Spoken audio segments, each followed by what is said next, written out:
Welcome to episode 338 of the Shared Security Podcast. And this week, we'll be talking about a two-factor authentication provider, Authy, that was breached. And we'll talk about what that means for you, especially if you happen to use Authy. Which I do. And I do as well. And I think I use it because Tom told me to. But anyway, Actually, I think we did recommend that on the podcast. So if probably most of you are using Authy, so we'll talk about what's going on there. And then in our Aware Much segment, Scott is going to rock you a little bit. Ooh. Yeah, you like that? Yeah, there's a leak. I'll call it a leak, or we'll just call it a file has been made available with 10 billion passwords from previous password breaches. And we'll talk about why this may not be that big of a deal, or at least the file isn't that big of a deal. Okay, let's get to it. So let's talk about Authy. So Authy is owned by a company called Twilio, and there was a unauthenticated API endpoint that had exposed 33 million users, essentially SMS messages containing one-time passwords. And this was all from a downstream carrier called Identify Mobile. So this is a company that actually sends the SMS messages out to Authy's customers, basically. Okay. And so there was some individuals that found this and, of course, exposed the vulnerability. Apparently, it was a AWS bucket that was open for like 5 days back in May, which exposed all of this data. So kind of a big deal. This is the first company that does two-factor authentication that I've heard of that actually had a breach like this, which the risk is that attackers could use this for phishing, number one, which we all know is a typical way of taking information like this. And then the other concern was SIM swapping, which we've talked about as well. So if they can identify who the phone provider is and the carrier, this could be something that could lead to SIM swapping. Yeah, I think it's disappointing news, obviously, from a security company, but it's just a reminder, like, no web service is ever going to be completely secure. And we've heard, password manager breaches in the past, right? That we believed they were relatively secure, but there's always a potential risk there. But actually, what I'm a little confused about, I guess, is from my point of view, Authy, I only ever use as an authentication app, which is using temporary one-time passwords. So I don't understand really how SMS messages even come out of Authy. I never see them from Authy.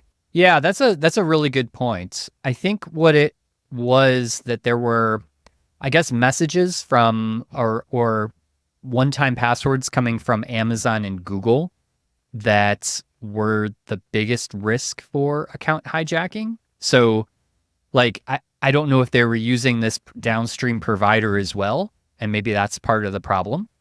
Yeah, it could be. And I know that Twilio does a lot of other, email-based services, right? That's a lot of people use SendGrid, right, for their email. And so certainly they have the capabilities of sending SMS messages. I wonder if it's something to do with, like you said, bigger companies use Twilio and I guess maybe under Authy's brand, but they actually allow or make use of the SMS messaging capabilities that aren't necessarily related to the Authy app that we normally see, right? Yeah, well, what's interesting is they did say that you should update your Authy app, as there were security updates that were applied. So there must be some SMS fallback or something, right? I guess. That's what I'm thinking. Yeah. So I think that makes sense. And it still puzzles me. I mean, most of the time I'm happy about the fact that if I can't get an Auth app to work, I can say, send me an SMS message and get this over with, right? But that's the risky part of the whole thing, right? Because if you could have it fall back to SMS, so can an attacker. Yeah, exactly. And that's one of those things. I mean, we tell people all the time, use app-based two-factor authentication, but we don't often think about that fallback. And so one of the things to check is, what is your fallback? Yeah. Yeah. And I know a lot of times the other fallback could be the backup The codes codes. that they Yeah. give Yeah. you. Yeah. And that may be a better option than SMS. But again, it gets back to your risk profile. Are you a threat to something like SIM hijacking? Yeah. For the normal person, this is very, very low unless you are a celebrity, politician, journalist, in those categories. So, want something to think about. Yes, it is for sure. Are you still relying on outdated managed file transfer tools? In today's world, the security of your sensitive data is more critical than ever. Introducing Kiteworks, the most secure and modern managed file transfer platform available. Kiteworks is audited yearly and continuously monitored by certified third-party assessors.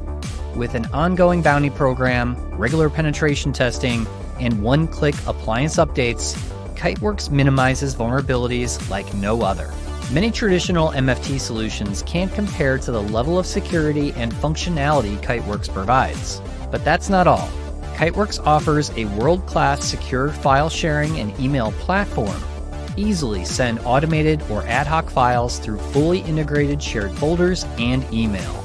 Administrators can manage policies in a unified console and create custom integrations with their comprehensive REST API. Step into the future of secure managed file transfer with Kiteworks. Visit kiteworks.com to get started. That's kiteworks.com to get started today. All right, Scott. Well, are you ready for everyone's favorite segment, which is Aware Much? Yes, Tom, this is the time when everyone gathers around the Wi-Fi router and listens to Scott tell insightful stories about how little awareness goes a long way, but how much awareness will get you most of the way there. Let's say warm yourself up over the Wi-Fi fire. So this week we're highlighting what you may call either the mother of all password breach stories or yet another story making noise about things that are not really news. So I have a feeling I know where Tom falls on this one. I have an The opinion. leak is called RockYou 2024. Not sure if it's a remake of an old song, maybe by Andy Kim, Rock Me Gently, or Rock You Gently, or We Will Rock You by Queen. Just dates me, right? So anyway. And me. As Tom said, there's 10 billion records leaked in the RockYou leak that is mostly repackaging old breach data, but is apparently adding 1.5 billion new records, which is nothing to sneeze at. But at a minimum, it's a chance for security awareness people like me to say, beware of credential stuffing after attacks. Right, Tom? That's right. That's right. So how do you feel about this one? Well, we'll link in the show notes. There's 2 articles on this. One is kind of the typical, oh my gosh, it's the end of the world. This is, even the headline, nearly 10 billion passwords leaked in biggest compilation of all time. So of course, it feels very clickbaity, right? Yeah. Of like, well, oh my gosh, 10 billion passwords, that's a lot. Like this is pretty serious. There's another article that kind of goes into the history of the RockYou password file, and this goes way back. I think it's like 2007, 2008. There was a password file that was used by penetration testers like myself back in the day. And this was a compilation of passwords from different breaches over the years. And this isn't anything new. It's just somebody munged together many more breaches of passwords and put them into this one giant file. And this analysis that I think Spec Ops is the company that did some analysis on this, and the majority of the data in there is a bunch of junk.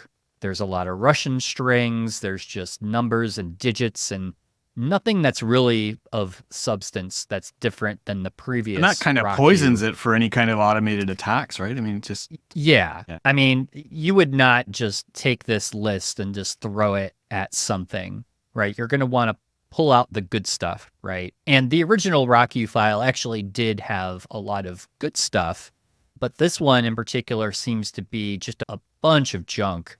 And these researchers have kind of said, this isn't that big of a deal, guys. This is just somebody trying to I think, make money by posting this file for hackers to gain access to.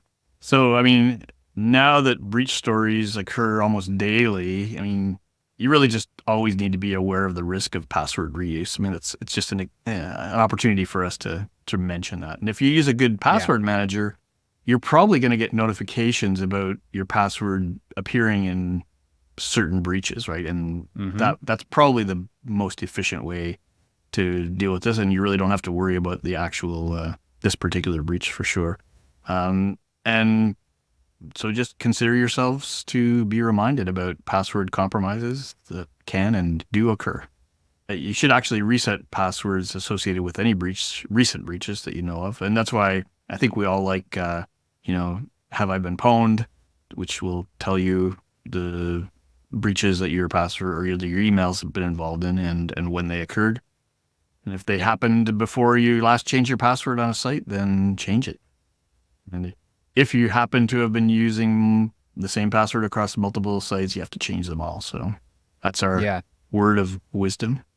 Yes, definitely. And the only thing I'd add is just, whenever stories like this come out about password lists that are shared with the hacker community and all these things, it's just another reminder about what you just said, Scott, is password reuse. Your passwords in the past are most likely exposed through some type of data breach. So if you used a common, easily guessable password, it's probably going to be in a list like RockYou or something else. And it's something just to be reminded of is you need to be using a password manager. And there is that thing called credential stuffing. The more that you can create complex passwords and using a password manager, the better. And even better than that is using passkeys now, which we've talked about as kind of the evolution of hopefully removing passwords in the future. But in more sites I'm starting to see are supporting passkeys, which is a good thing. Yeah, it is. I mean, we've talked about some of the limitations of passkeys, but I think overall they're a good thing. Yeah. Yeah. So this installment of Aware Much was brought to you by ClickArmor, the security training platform that makes compliance faster and increases employee proficiency while making it easy to deploy and report on employee progress. ClickArmor uses interactive learning to improve engagement, understanding, and readiness to face not only real threats, but live phishing simulations. So if you need better employee resilience or just easier and faster compliance, then consider trying ClickArmor. You can visit us at clickarmor.ca to get your free trial. That's it for this installment of Aware Much. Thank you, Scott. We didn't say it in No, that's over. It's over. Remember, we said we're not going to retired it. Okay. Yeah, we're retiring it. Our music career is over. We did it one time. So yeah, we did. One time, not in sync either. Yeah, so. Just as well. That's right. Keep our day jobs. Well, you can't, but. Well, I don't have a day job right now, but it's so funny. Yeah, I'm actually in between jobs. So I am starting a new job here. Yeah, we didn't tell everybody. Tom's going to go work at Bleep. Yeah, I will make an official announcement on all the socials probably next week. So when this episode is actually airing, check LinkedIn. Okay. There will be an announcement about that. But yeah, I have left Bishop Fox for a new opportunity. So it's good to know it's easy for you to get a job after you've been fired. So. Was not fired. Oh, okay. Just want to make that clear. I left on good terms and just leaving for another opportunity. So, nice. Congrats. Yeah. Thank you. And hopefully we will have Kevin back here. I know he's been really busy. A lot of travel for Kevin. We do have Black Hat, DEF CON, B-Sides Las Vegas coming up in a couple weeks. I can't believe it's almost August. So if you are making the trip out there, I know I'll be there. I'm not sure if Kevin is going to be there. Scott, you should get out there. Is it already August coming up? Oh, man. Every year. There. Yeah. I know. No, I won't be there this year. We'll have to get you out there one of these years. 1 year, yeah. Yeah. But yeah, I'll be out there. I will have shared security stickers. Beautiful shared security stickers. Yes, to give to you if you can find me. So I will probably be spending most of my time at B-Sides Las Vegas for one of my favorite conferences out there. I will be in the air conditioning with the rest of you because I don't know if you checked the temperature of Las Vegas right now. It's like, I think they're in like the hottest it's ever been like recorded, I think. Like crazy, like 120 or something Wow. degrees Fahrenheit. I don't even know what that is in Celsius, but it's Neither do hot. I. Yeah. So, It's a hot fever, though. yeah, you'll die basically. But that's Las Vegas. I mean, so hopefully see some of you out there. But yeah, I think that's all we have for today. So we'll let everybody go. So thank you for listening. And until next time, stay safe, stay secure, and stay private. Thanks for watching or listening to this episode. Be sure to subscribe wherever you like to listen to podcasts, follow us on X at SharedSec, and help support the podcast by joining our Patreon to get ad-free episodes, bonus content, and many more exclusive supporter-only benefits. Visit sharedsecurity.net/supporter for more details.